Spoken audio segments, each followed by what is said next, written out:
Hello, I'm Joshua, and I'm an INTP.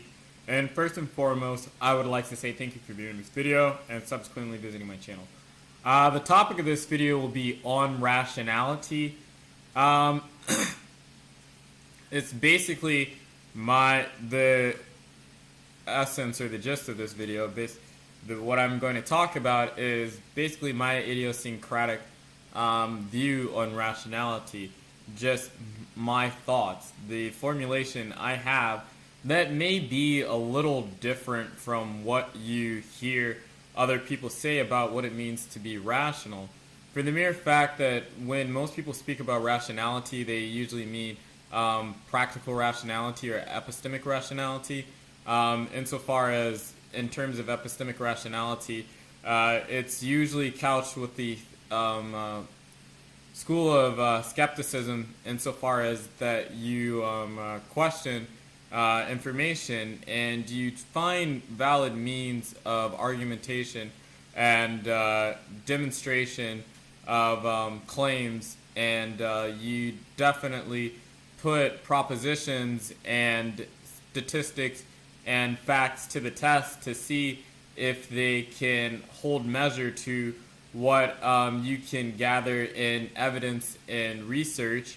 And that's the rationality that most academics prize. And then there's the rationality of there's practical rationality, which is basically how best to do what's the best means of achieving certain ends, the most efficient ways of going about a thing, which can be basically summarized into logistics. Not to mean logic in of itself, but logistics, the operation, the movement of things. Doesn't have to necessarily be transitory, just how to best do any task, or you have a goal, what are the best means of achieving that end? That's what practical rationality is concerned with. I tend to think of rationality as a disposition, not really, well, when I say a disposition, I mean that I don't think somebody's being rational if they're not being critical of themselves, their conclusions, and the information that they tend to gravitate towards and come up with. I don't think an individual. I think rationality is a dialectic. It's a communication between the internal landscape of the person, their ideation, and what's out in the world. So oftentimes when I hear people say things, I have to figure out. Well, oftentimes it's a lot like this. Whenever you study something, you have a set of facts and information that you're familiar with. Then you hear something out in the world that contradicts the set of facts and bodies of knowledge that you've instantiated over time. And so you have to you want to know, well, essentially who's right and who's wrong. And I think that's how rationality first begins. It has to be something. I suppose this is like a constructivist standpoint or a Piagetian standpoint between your models and your systems of the world in reality, the objects in the world, the things that you tend to understand, and the external stimuli that's present in the environment, whether that's another person's statement, a statistic, a fact, a phenomenon, something that doesn't agree with your model. You have to begin this dialectic, because how do you really know? This is why I don't think it's necessarily I don't think what I'm necessarily saying is practice the scientific method, but I do think that the one thing that science gets right is the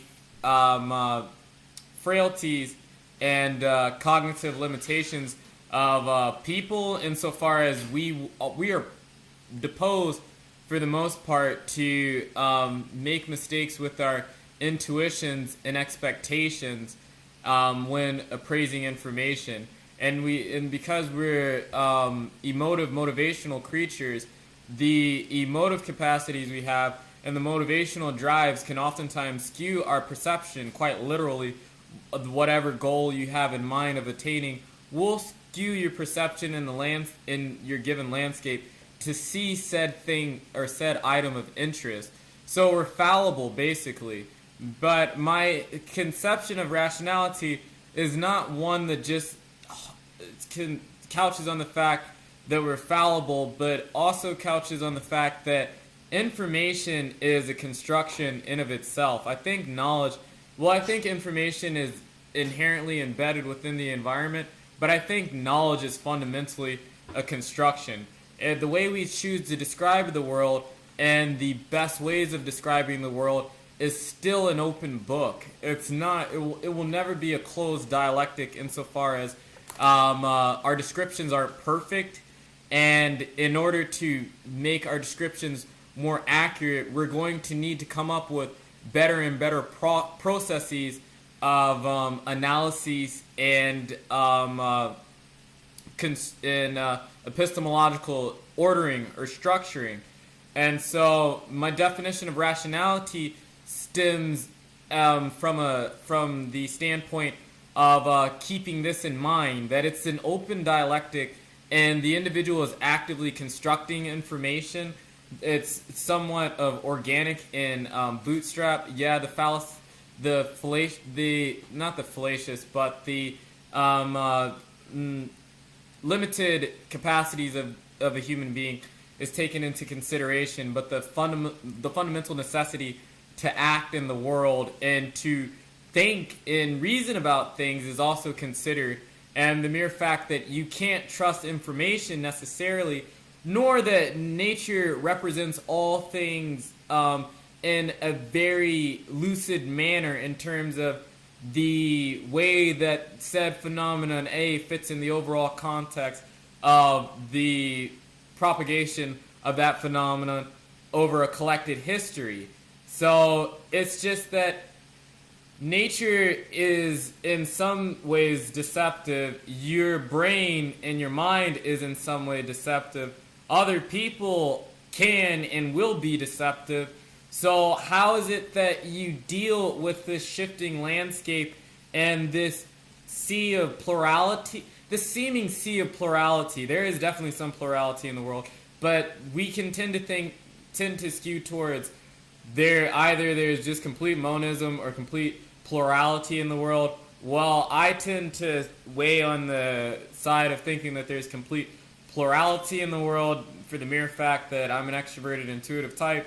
So I tend to think about all the ways you can look at a thing rather than getting to ises and definites. Introverted thinking certainly likes to come to those things, and I try with my damn hardest to do so.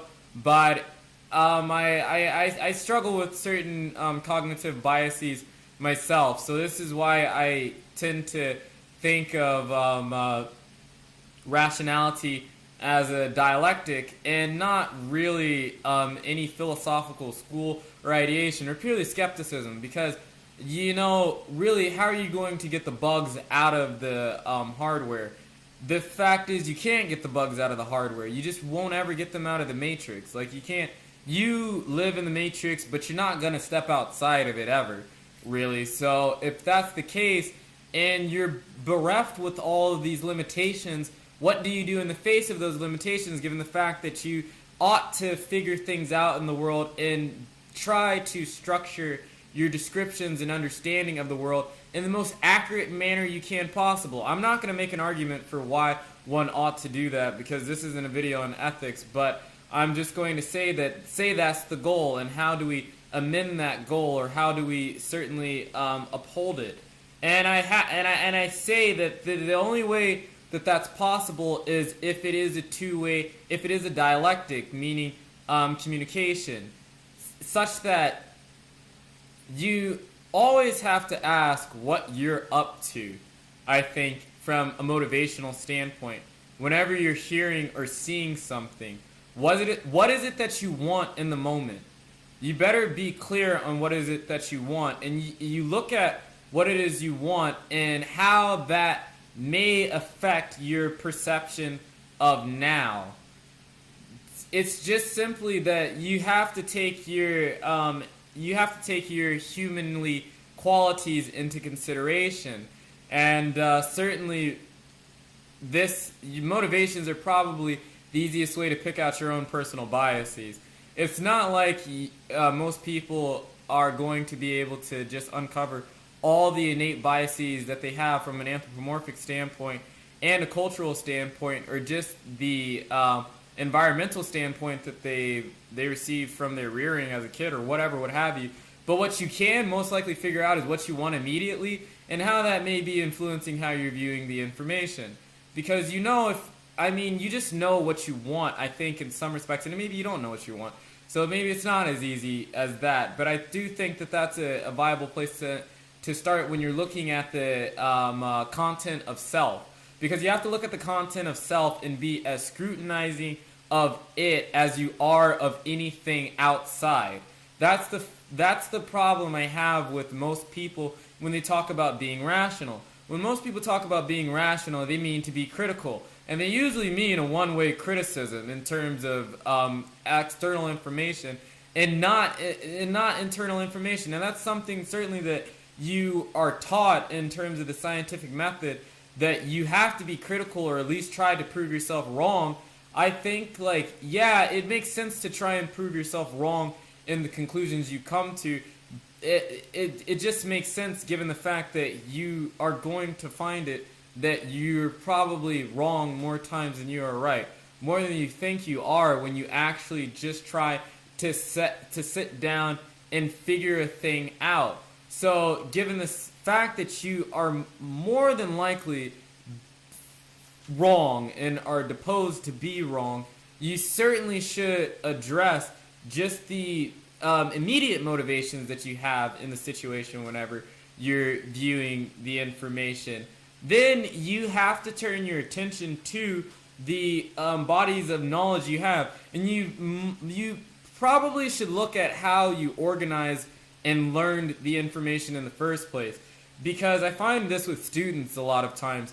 A lot of times the mathematical conception isn't wrong, or the mathematical object or conception isn't wrong. Their conception of the mathematical concept or ideation is wrong, and that leads to a fallacious or erroneous line of reasoning in their mathematical arguments.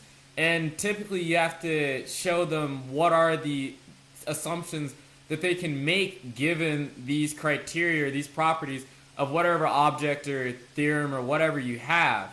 And I find that most error in my own thinking, because oftentimes you're going to make an assumption when you're learning something because it makes it easier for you to learn it. If you make an analogy or you make basically if you make analogies and if you make metaphors and things, the object or the concept is not the analogy and it's not the metaphor. You'll find as the more sophisticated the ideas become and the more sophisticated the concepts become, the more sophisticated your analogies and metaphors have to become. But they're not necessarily representations of the thing itself. And so you might make think that because you learned a thing a certain way and because you understand it in a certain way, that means that that's how the thing actually is. It's a fallacy of correspondence. Just because that's how you understand it doesn't mean that that's the case. I'm not saying that your understanding is inherently wrong, but it's definitely limited. And you have to be cautious of the fact that your limited understanding will, more times than not, lead to problems in your reasoning about something. This honestly isn't something, I guess, that's, heavily consequential in a day-to-day sense, because the world is simplified enough insofar as you have to just be close enough in your reasoning to achieve a result. When you're talking about sustainability of results and outcomes, that's one thing, but the world is typically an expedient and a place happening with immediacy that You can get it wrong in your reasoning a lot of times and really not suffer the consequences for that. But if you're dealing with philosophical inquiry and you're dealing with any kind of academic discourse, then yeah, this is fairly salient. And so, also, I would say this with yourself is anytime you have a conclusion, ask yourself, what might you be missing? When you come to a conclusion, maybe write it down, but don't share it and don't act on it immediately. Wait. Just wait.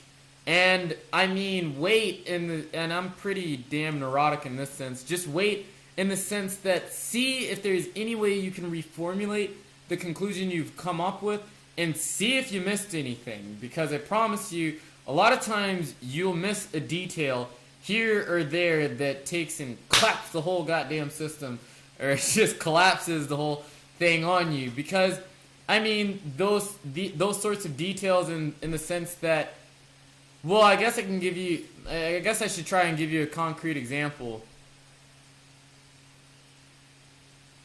That's really hard for me because I'm so abstract and so general in my thinking at times. I didn't come prepared with an example for that, but man, okay, let's see. Think on your feet, think on your feet.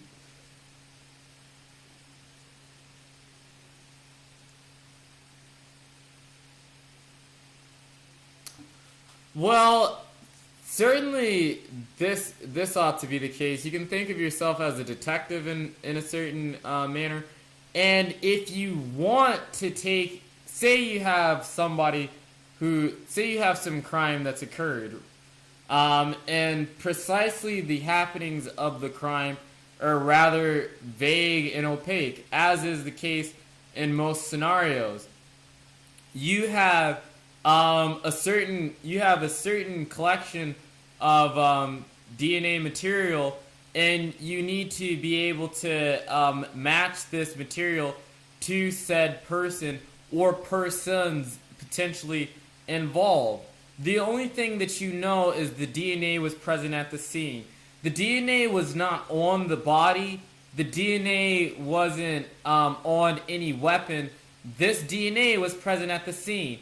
If you then find that this DNA is matched to a single individual, are you able to say that person necessarily is the murderer? If there's a murder, let's say there's a murder. If there's a murder, no, because the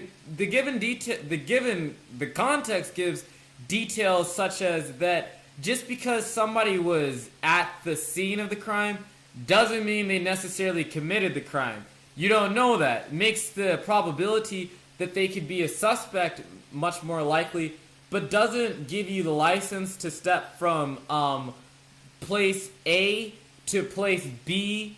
That would be a leap and potentially fallacy or error in reasoning. And that may not be the most perfect analogy, but essentially that's what I mean by waiting. Because I think that for the human mind, we tend to like to solve things immediately, and we don't know really how to prolong and delay gratification. And so far as if you've had something that's been bugging you for a while, you typically want to clap that problem and have it solved relatively immediately. Your want and desire for clarity and closure might lend you to make erroneous assumptions, and your desire to be quick to come to a conclusion to alleviate your rather high levels of stress in terms of the angst that this problem or this unknown is causing you. But man, prolong it. Prolong your conclusions and prolong your investigations, because I find this, like, maybe not necessarily, use time as constraint, because that's a problem with me. Use time as a constraint insofar as this, when you're dealing with your ideas and the things that you're coming up with. You have a timetable, but exhaust that timetable, because there's nothing wrong with exhausting a timetable, because sometimes you do need to exhaust a timetable, because just for the mere fact that you may not be able to figure something out exactly, but you don't want to necessarily make a bad road in reasoning. Insofar as this, you can look at knowledge as a process and a construction, and you can also look at it as a journey. And if you don't need to go down, a highway, don't go down that highway. If it's not necessary, don't do it. Wasting your time, you're not going to get any younger, and it's not as if the ideas are going to become any easier to understand, and it's not as if the world is shrinking in the amount of relevant information that you can possibly cull over and understand. So take your time and get it right. Don't get it right in the sense that you never try to be wrong, because getting it right might be realizing that you are indeed wrong, but realize the for why you're wrong and heed that and move on to the next thing, because it'll just save you time. Insofar as rationality towards the external world, I say this: you have to be able to select your means and processes. Look, the scientific method is one method in terms of achieving something. It's a very potent method. But say you want to figure something, it depends. I mean, honestly, define your problem or define your observations, because I promise you, if you really want to figure something out, you better take a long time to create constraints and parameters and definitions for what you're seeing and what you're dealing with, because maybe the parameters and the actual items themselves don't lend themselves to empirical discourse. Maybe that's the case, but hell, that doesn't mean you can't come up with a reasonable conclusion about whatever thing you're talking about. Art is a great example insofar as this, that there's no scientific there's no tools of empiricism right now that can tell you what art is. That's really a damn hard thing to nail down. But what can you nail down? Just given whatever art happens to be, what can you explicate, what can you nail down, and what conclusions can you come to, and how accurate can those conclusions be given what you can reason about things from multiple platforms of analyses. And that would be the next thing I would say. If you want to be rational, use multiple platforms of analyses, man. And what I mean by multiple platforms of analyses is assume different frameworks of reasoning and see if the thing holds true in different frameworks of reasoning. And what I mean is this. Okay, so if you're an atheist, right, you have a set of tenets and beliefs or philosophical precepts or propositions or things that you hold that you believe to be true about reality. Okay, well, you see something in the world and you think of it as you think of it as an atheist or a positive, a rational materialist. Okay, well, let's see if this thing has any soul, you know? Maybe say, well, what would a Christian think about said thing? And see if your conclusion holds in that framework. Think, well, maybe you're like me and you're a humanist. Well, what would a misanthrope think in this situation about this thing? See what holds. Like, I promise you this. It's not to... I'm not saying do that exercise necessarily to be empathic. It does certainly help you argue things, but that's not the point. Do that exercise to see what holds. Because I promise you, sometimes when you see something, you don't realize it, but the very frameworks that you tend to walk around in the world with will put on different items that are superfluous and don't really describe the phenomenon or the object that you're seeing. Doesn't describe it at all. You don't really know necessarily until you try and step outside of the typical framework that you operate with what holds across different scales of time, context, assumptions, and arguments. Like in point blank period, if you really want to get down to the bottom of something, that's typically where you have to start. And I don't really think somebody's being rational if they're not doing that. I really don't think that they are. For the mere fact that, I mean, well, I think just the standard conception of rationality can lead to error. And I mean, I'm not saying that this won't lead to error.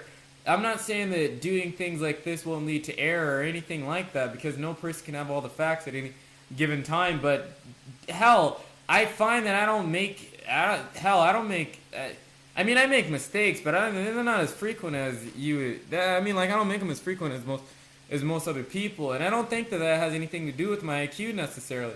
But it's about how I tend to go about trying to understand things and figure things out, and it's just, to me, being rational. But I think for me, it's an open dialectic, and I would say this too, that whatever you, I would say this too, talk to other people. Talk to other people insofar as argue. You know, if you really want to see if something holds salt, give it to another person and see if they can wreck it. I mean, that's honestly a good strategy.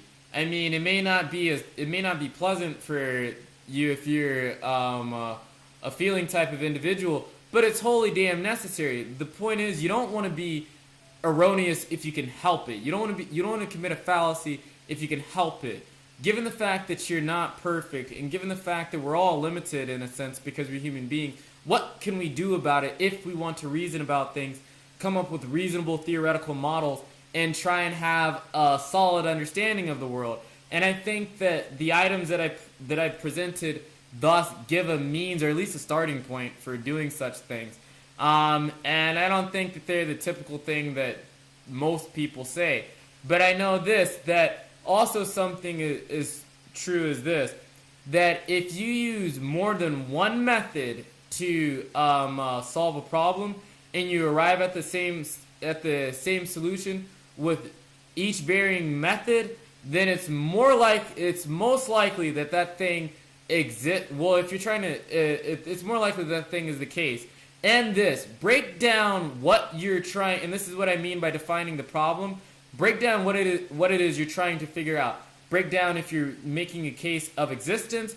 Break down if you're making a case of existence and uniqueness. Break down if you're making a case of contingency. Break down if you're making a case of equality. Break down the cases of what you're trying to understand. And do not assume you know the answer. Even if you have a hunch or intuition, don't assume you know the answer. And don't assume you don't have anything else to discover in the pursuit of said question and observation, because you'll find more times than not that that's the case. So, you know, with all that said, that's my video on rationality, and I don't think you'll be able to. I don't think you should treat that as gospel truth or anything, or treat it as a course, but there's certainly some suggestions and ways of thinking about how to think about things and going about figuring out things in the world that I think could help another person. So with that said, that's my video, and thank you for watching.